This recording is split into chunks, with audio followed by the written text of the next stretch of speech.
안녕하십니까 은주고 여러분. 뭉쳐야 읽는다 조영우 목사입니다.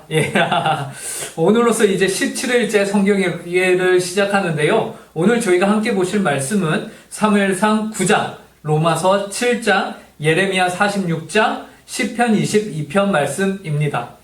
자, 사무엘상 9장에서는요 사울이 드디어 등장을 합니다. 사울은 누구죠? 이스라엘의 초대 왕이었어요. 사무엘상 8장에서 이제 마무리가 이스라엘 백성들이 사무엘에게 하나님이 눈에는 보이지 않고 하니까 우리에게 왕을 달라, 다른 나라의 국가들과 같이 왕을 달라라고 하죠.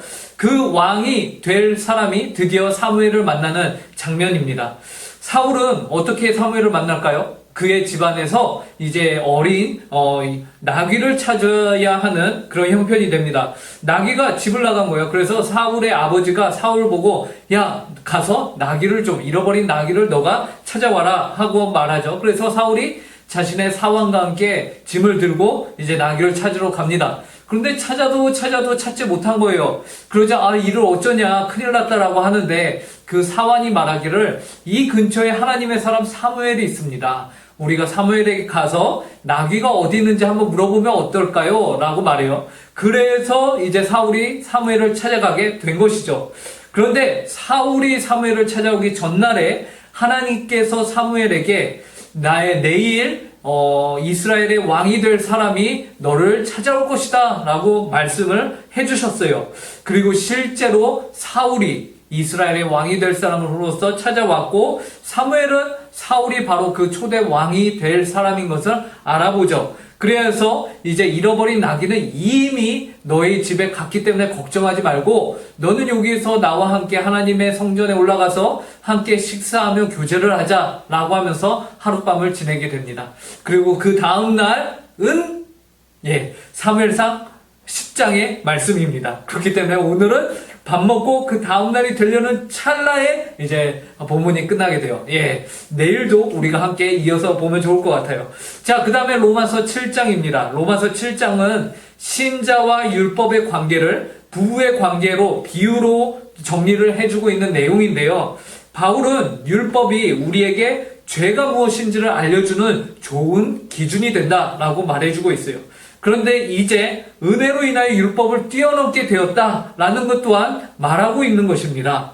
하지만 현실 속에서는 여전히 우리가 이 율법과는 율법을 예수 그리스도께서 완성하셨고 우리는 율법을 뛰어넘은 존재이지만 여전히 우리의 육신은 약하여서 어떻게 됩니까? 죄에 픽픽 쓰러지고 유혹을 받고 율법으로부터 정죄를 받기 딱 좋은 형편인 거죠. 그래서 바울이 마지막에 말하죠. 내 속사람으로는 하나님의 뜻을 원하나 내 겉사람의 육신으로는 내가 여전히 죄 가운데 있구나 하면서 굉장히 힘들어하는 모습을 바울의 탄식을 우리가 볼 수 있습니다. 자, 다음 예레미야 46장으로 넘어가면요. 예레미야 46장에서는 6장부터는 하나님이 이스라엘뿐만 아니라 열방을 향하신 하나님의 뜻과 예언을 선포하십니다. 그 첫 번째 나라로 당첨이 된 나라는 바로 이집트, 애굽인데요. 열방 나라들에 대한 언급을 하나님이 하시면서 바벨론의 느부갓네살이 바로 애굽을 쳐들어올 것이다 라고 말씀을 하십니다.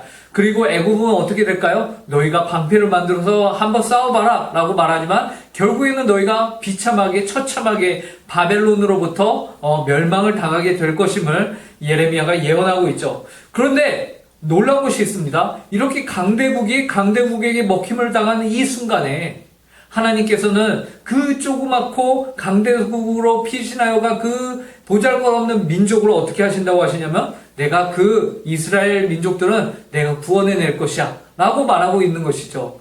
이처럼 이스라엘의 구원은요 어떤 강대국을 놀라운 나라를 힘입어서 이루어지는 것이 아니라 오직 여호와 하나님께서 이루신다라는 것을 우리가 잊지 말아야 할 것입니다. 자, 시편 22편에서는요 메시아의 순환을 예언한 다윗의 시편입니다. 다윗의 시편을 기록하였는데 이 시편 안에는 비록 다윗이 자신의 대적자들이 자신을 핍박하고 그로 인한 고초로 인해서 너무나도 힘든 가운데 하나님을 끝까지 의지하여서 기도하는 내용이에요. 근데 그 기도하는 내용이요, 끝까지 하나님을 붙들고 의지하는 내용이요, 나중에 신약에 가면 예수 그리스도께서 고초를 당하시면서 외쳤던 내용과 동일합니다. 그렇기 때문에 이 시편은요, 한편으로는 다윗 자신의 고백이지만 또 한편으로는 메시아에 대한 예언의 시편이라고 볼 수 있습니다. 자, 그럼 오늘 하루도 말씀으로 주님과 동행하는 우리 은중고 친구들 되길 간절히 바라며 뭉쳐야 읽는다!